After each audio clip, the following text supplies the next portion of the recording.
How to block account on Reddit. Hey everyone, welcome back to the channel. If you are new here, don't forget to hit the subscribe button and turn on the notification bell to not miss any updates. So do you want to block someone on Reddit app but don't know how? Then you're in the right place. It's really simple, so let's dive right in. Open up the Reddit app and then you can see find anything option, tap on it, and then search for the name of the person that you want to block, hit search. Now you can see various options like all, post, communities.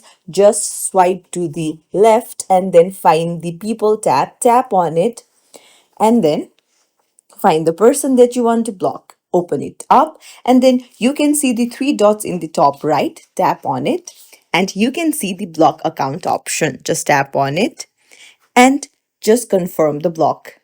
And that's it. It's as simple as that to block someone on Reddit.